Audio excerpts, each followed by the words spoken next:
Thanks for staying with us. You're watching Standpoint. Now, our next conversation has been on for almost 2 decades. It does seem as though there has been no solution to this particular matter. It's in Delta State, and that's what we're turning our attention to now. Concerned Ishekiri leaders have now frowned at the proposed delineation of Warri Federal Constituency, Delta State, by the Independent National Electoral Commission, describing the planned action as a gross disrespect for court judgment and breach of fundamental rights of Ishekiri people. They specifically cited a 2022 Supreme Court judgment which ordered the review of wards in Warri Federal Constituency, adding that the judgment was based on constitutional provisions mandating INEC to review state constituencies every 10 years. Central to the argument was the contention over the ward structure in Warri South constituencies 1 and 2. They alleged that INEC had maintained an illegal ward structure for over 2 decades, despite court rulings declaring it unconstitutional. Now, we have representatives from that community with us. We're joining us to discuss this. 2 gentlemen. One of them is the Agogo of Warri Kingdom, which is the mouthpiece of Warri Kingdom. He's Chief Ario Robinson. He's also a lawyer. Good to have you join us. Good afternoon, and it's a pleasure to be with you. Thanks for having me. And so we have a member of the Niger Delta Civil Society Coalition, Comrade Ameti Ogbonna. Good to have you join us. Thank you. God bless TVC. All right, so let me begin with you, Mr. Ario, because you have been following this conversation all through for a really long time. Give us, in a very, very brief and concise way, give us like an overview, because I'm sure lots of people do not know that such a matter even exists in the first place. So give us like an overview of it. It's, for want of words, it's a textbook example of election rigging. When you talk about election... That's a very strong allegation. I will substantiate it. You see, election is a process. It's a relay. It's not a sprint. It's not a 100-meter dash. You see, when you talk about election, everything you do that leads to the election is part of the election process. Ranging from the scaffold, the way you calibrate the ward structure, and that is where the concept of gerrymandering, giving rise to our course of action, comes in. Gerrymandering is a process where some politicians who are mischievous try to restructure the legally existent ward in such a way as to favor their interests. And that's exactly what has happened here. Now, a lot of Nigerians may not know, and I've said this times without number, that there is an instrument that stipulates the ward number and structure across Nigeria, not Warri alone. The way it also stipulates for local governments. Yes. So, and that document was published in the Gazette of 1992. This is the Gazette. And this is the only instrument. I always wish that INEC was here for us to confront INEC one-on-one. This is the only document in Nigeria stipulating the number and structure of ward, the current one. Now, if you elect to touch the shape, the number and structure of this, you have to fall back to the Constitution. Section 114, subsection 1 and 2 of the Constitution gives you 3 conditions under which you can validly touch this structure. One is that it has been more than 10 years since you did it. The second is that there has been a population census conducted necessitating the revisiting of the ward structure. And the third is that there has been boundary adjustment.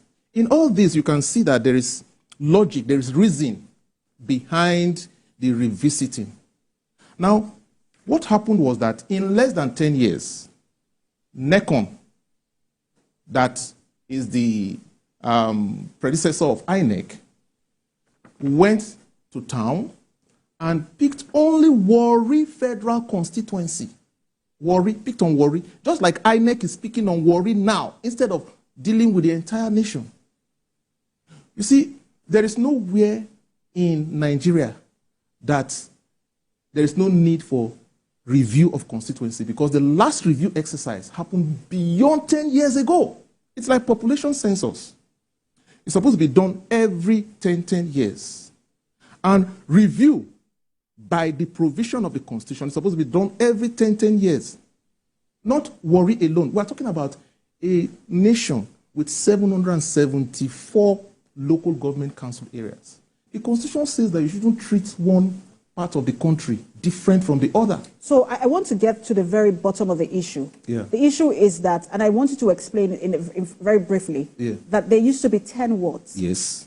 Which was, In 1996, it was gerrymandered to 12 wards. To 12 wards. Now, in gerrymandering it, what happened was that there was a skillful surgery to ensure that those local governments, prior to that gerrymandering activity, the Shekiris controlled more than 8 of the 10 wards. So the job and objective of the gerrymandering activity was to shrink the Shekiris and expand the adverse tribe. And so when the gerrymandering was done, it now split Warri into 2, 6 wards for the Shekiris, 6 wards for the Urhobos. And prior to that point in time... one would say that that's balanced. So what's the challenge? Good. The challenge is this. First of all, it's unconstitutional. Secondly, it is illegal. Balance in what sense? You see, when population... If, for example, you have 400 people in a place and you want to recount them, you cannot manipulate the counting in such a way that you make a particular section decrease and you make another section increase. What kind of nature makes that possible? In other words, when you are counting Lagos, Lagos is shrinking from 3 million to 1.5 million. And when you are counting Kaduna, Kaduna is expanding from 3 million to 10 million. Would you say that is balance? Or let us put it this way. Maybe Lagos was 8 million and Kaduna was 2 million. And when you did your juggling, you juggled Kaduna to 6 million and juggled Lagos to 6 million. Would you say that is balance? You see, the point is that... I want to take the conversation. Let me put you on hold. We'll get back to you. I want to bring the conversation to Mr. Ogbonna. Because for a lot of people, what they hear is 6 wards. And in their mind, they're wondering... Okay, with 6 wards, everybody should go home and they should be fine. I want to get your thought on that as well, and the implication, over the years of having 6 wards. Let me just give you the background. When we were under Bende State, Warri local government has 13 wards. Warri local government has 13 wards. When Delta State was created, the first selection that was conducted in Warri was known as Warri South local government, Warri North local government. The first election in Warri South was conducted with 10 wards in the local government election that produced 10 councillors, the local government chairman, the vice chairman. Then the House of Assembly election was conducted with the same 10 wards, 6 wards, 4 wards, which brought the members, which produced the 2 members of the State House of Assembly. And those 2 members were from what side? The election was contested by different political parties. NRC fielded their candidate, SDP fielded their candidate. The SDP candidate, SDP won 1 seat, NRC won 1 seat in the Warri South 2 constituencies. So when I said, who got those candidates, because again, I see that there's an ethnic... What's ethnic extraction? Yes, because I see that there's an ethnic coloration to Yes, the two candidates who contested, the 2 candidates are Shekiris. Okay. But the 2 candidates who contested, they contested with Urhobo candidates. They even contested with Igbo candidates. But the Shekiri candidates won. One from NRC, one from SDP. After that election, the same government conducted the election for Federal House of Rep and Senate. The same 10 wards was used. After that same election, they conducted the Tofa Abiola election, presidential election. The same 10 ward structure was used. Then when the government was toppled, when the Abacha toppled the government, they did what is known as zero-party election.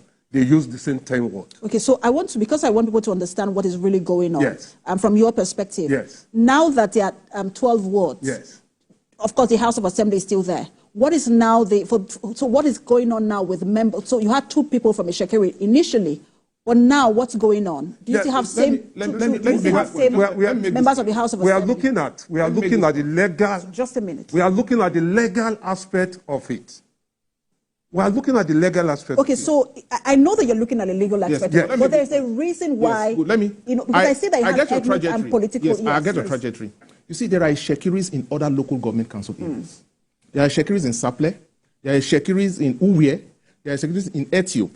The question is, if you are padding the wards of other tribes in Warri, what happens to those Shekiris in other? What is good for the goose should be good for the gander. So how come the Shekiris in Saple are also shrinking? while the other tribes are increasing. In other words, if you want to pad it, why not pad it across the board?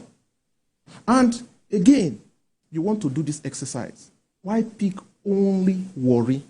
If you had done this exercise across the nation or across the states, then you will find a situation where the Shekiris in Saple will have 4 wards and the Robos will have 6 wards.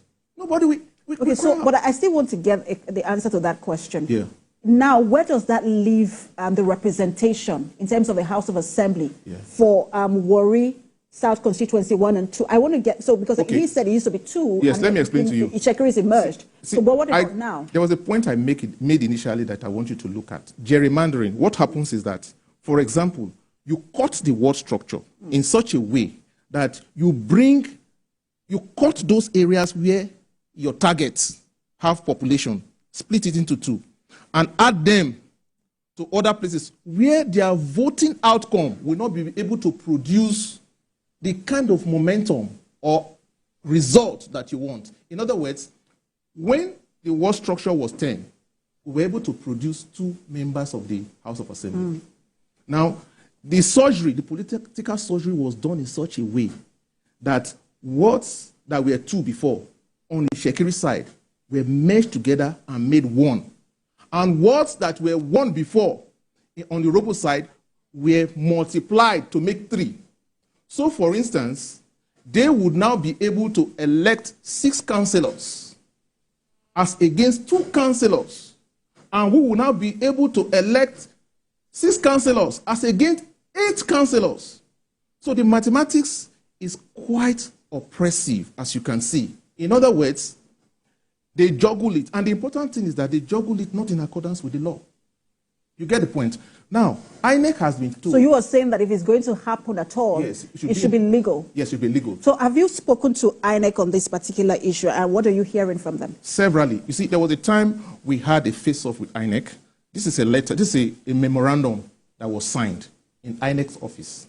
Because we have been exceptionally... Look at 1997 till date.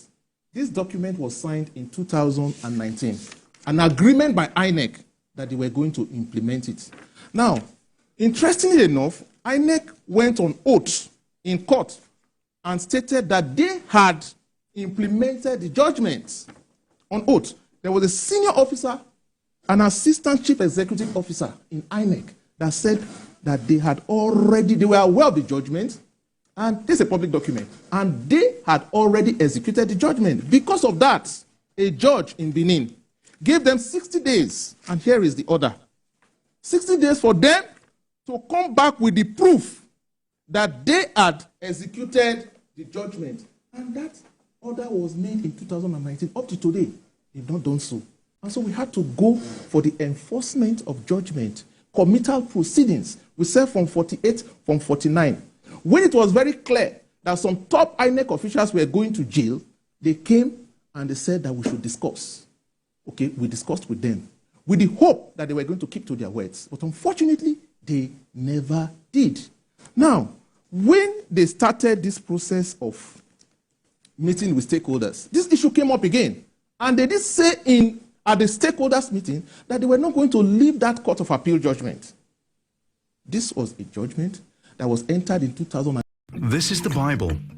It's more than something you read. Is supposed to be a nominal party in the sense that they are not stakeholders. And that's the question I want to ask Comrade Bona, because one of the statements that was released, you had said that, particularly you spoke on behalf of the Shekiri people, and then you said that you highlighted concerns of selective justice, gross disrespect for court judgments, marginalization, discrimination and oppression by INEC. Some people will say, look, INEC is a national agency. It doesn't have any business with tribes and ethnicity.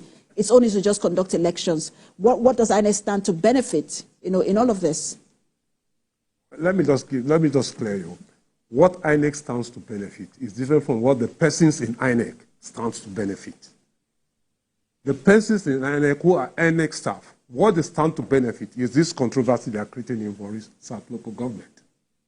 Like he had rightly told you, a judgment has been delivered since 2003. INEC took an appeal, and they lost in the appeal. And the same INEC said they have implemented it. I can tell you one Mr. Amaju, who was the resident electoral commissioner in Delta State, INEC, on television, said INEC has gotten a judgment superseding the judgment of Justice Auta that Warri South to return to 12 wards. That would be the Supreme Court judgment of 2020. No.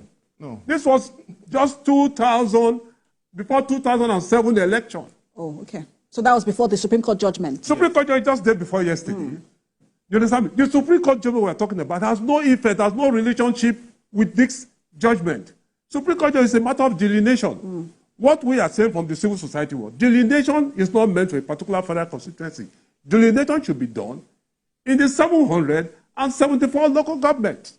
Since the delineation was done last in 1992, up to date, no delineation has been carried out in Nigeria. So throw more light on your question. These are 2 letters from the national headquarters of INEC directing the REC in Delta State to implement the judgment. So when you ask, what does INEC stand to benefit? On the one hand, the leadership at the topmost are ordering those at the state level obey the judgment. Those 2 letters were written by the secretary. At the top, again, that's clear now. At the top level is not where the challenge is. Yes. It's at the state level. Exactly. That's what you were complaining about. Exactly. Okay. And those at the state level, this is what they are afraid of. A couple of weeks ago, some military men were killed. They are afraid, they have confessed to us, that they are afraid that their offices might be burned down, their personnel might be endangered. The level of arms in the Niger Delta region, can you imagine a situation where private men and women will be able to overpower the military in gunboats? So you can imagine. So INEC is at the state level afraid. At the national level, they've directed that this should be obeyed. But there is a maxim in law, because we are operating a state of law, not a state of lawlessness. We have the executive arm, we have the judiciary, okay? And we have the legislative arm. The legislative arm will make the law, the judiciary will interpret it, and the executive will execute it. And the Latin maxim says, fiat justitia rat coelum. Let justice be done, even if the heavens will fall. The truth is that where there is no rule of law, there is rule of force. Where there is rule of force, you can't say you have a country. This country has only one armed forces, and that is the armed forces of the Federal Republic of Nigeria. But unfortunately, in reality, we have private armed forces, people who have enough gun to overrun. I'm sure you heard the military say, look, anyone who tries that, it is not going to take, it won't be taking that anymore. 18 officers already dead? Well, and you saw, well, you know that the army would have reacted if they wanted to, but I would believe that they are law. I'm not talking about their reaction. So I just don't want to get into that conversation, but I wanted to also bring it to you, because I was speaking with an environmentalist, Colin Sedema, I'm sure you both know him. We're talking about, he was talking about the unfair practices in terms of against the Shakiri people when it comes to employment, especially by the IOCs. And so for people who are watching again and saying, look, it's the Shakiri people again. This time, first it was unfair practices. Today it is delineation of wards. What exactly is the problem? What would you say to them? Well, what I would say to that is this. The Shakiris are people in Niger Delta, from Delta State, 3 local governments, Warri South, Warri North, and Warri Southwest. The IO6, let me just open this to you. Gulf Oil Company, not Chevron.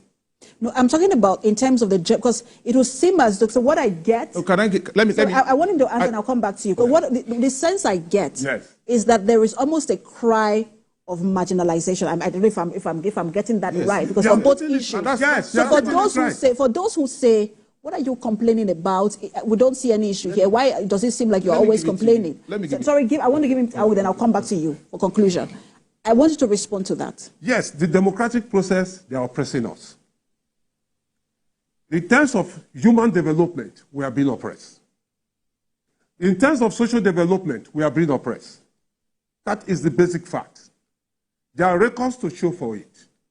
Like he has told you, the democratic process makes the leadership of any country to be legal if it's passed through the legal process. But what we are saying here is that the legal process has been dismantled by the illegal process. And that is the problem we are talking about. If the legal process, which has been maintained right from time till 1997, 1999, imagine the election was conducted in 1999. With 10 what? For you to come over in 2003, that you are going back to 12 what? When was the census, population census carried out? You see, there is. You understand what I'm saying? So you can see the root. You can see the root cause. Like if you go to that judgment, you will see the person that was the director of operation, NECON, INEC, is from a particular tribe that is anti the tribe. There's a universal problem that minorities have, especially minorities that have rich homeland. You see, when it is said that power corrupts, absolute power corrupts absolutely. Part of the reasons why people are afraid to belong to the Nigerian state is fear of strangulation by the majority. Now, the Shekiris are a group of people whose homeland are thickly populated by non-tribes. Now, you find a situation where in Delta State, for instance, the only local government council areas where we are very, very visible are the 3 Warri local government council areas. And you have over 20 local government council areas. So you have some ethnic groups that have 8, you have some others that have 5, you have some others that have 4. So in the face of the big majority tribes, you have a land that is the richest. We account for the highest quantum of oil production in Nigeria as a singular tribe. So the problem we have is our smallness as a tribe. So in Warri, those 3 local governments in Delta that you occupy. Yes. And I know that you've talked about having other ethnicities in those local governments as well. I mean, Yes. it's a state of people will join you. Yes. But so who has the largest population in those local governments? We. But unfortunately, you understand, there is state power. There is power at sub-regional level, at the level of the House of Reps, at the level of the Senate. You have a senator who is not from there. In other words, when decisions are being made, eventually, they are being made at a level where our representation is not as significant. For instance, we don't have a single member of Senate in the House of Senate, in the Senate. We are lucky to have one member, just one single member of House of Reps. What impact? For example, we don't have a presence in the Senate, for instance. Then in the House of Reps, what percentage is won over the 300 and something? So what impact can you make? So if we don't have protective laws for minorities, that's why we have to cry out. And that's why and if I get this entire conversation correctly, all of this boils down to representation. Exactly. So you're saying INEC do what you're supposed to do because it impacts on your representation, whether at the state level or at the national level. Exactly. So if you follow the law, there is absolutely no reason. Do you know that if we're a majority tribe, INEC will not dare this? I don't think so, because again, it's not done anywhere. There's no example of this such. This is the point. Yes. I don't think so. I think so. You know why I think so? Hold on. It's not happening anywhere. Just hold on. This is why I said that, because he made a statement, and you also said, INEC at the national level. And he said it is not about what INEC stands to benefit. It is about some individuals. So this is, from what I get, let me ask you a question. Really about you have an MD. You have an MD in this establishment. Can you do anything in disobedience of the MD? If the MD does not want to acquiesce, so the MD will control I want to give him the headquarters has overriding. They can transfer anybody. So let me get the final word from you, even as we begin to wind down this conversation. What is the ask now?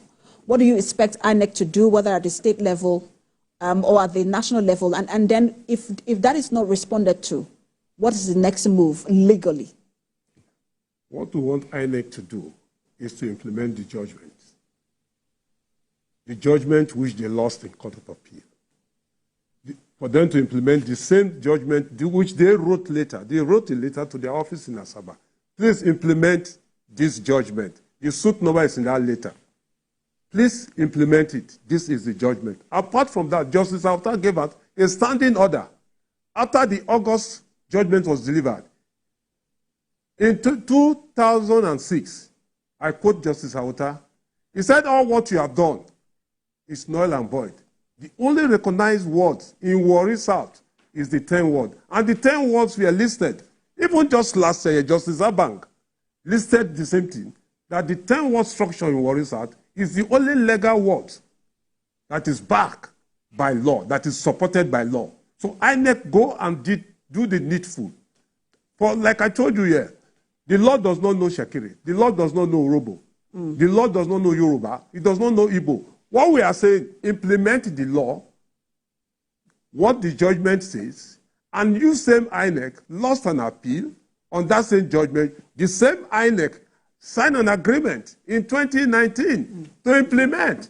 So I have less than 30 seconds. See, Justice Abank answered your question in this judgment that was delivered in 2023. He said, if INEC flouted the order of court in 2019 elections by conducting elections in 12 nullified electoral wards in Warri, Delta State, that the natural thing to do is to pick up from 48 and 49 and proceed for the committer of INEC officers. And that we have done. And that means that some people will have Mr. Rio, just also tell you, even as we end this conversation, I hope you know that even in major tribes are also crying marginalization. Well, this kind of a thing has never happened. We do have to leave it there.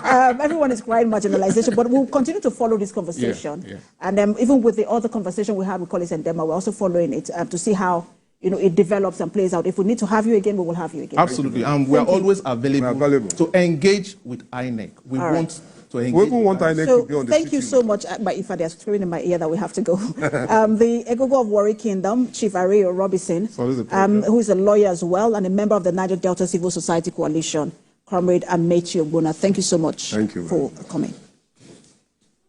Wow. All right, that's Standpoint. Remember that you can watch a repeat broadcast tonight by 11 p.m. and 5 a.m. on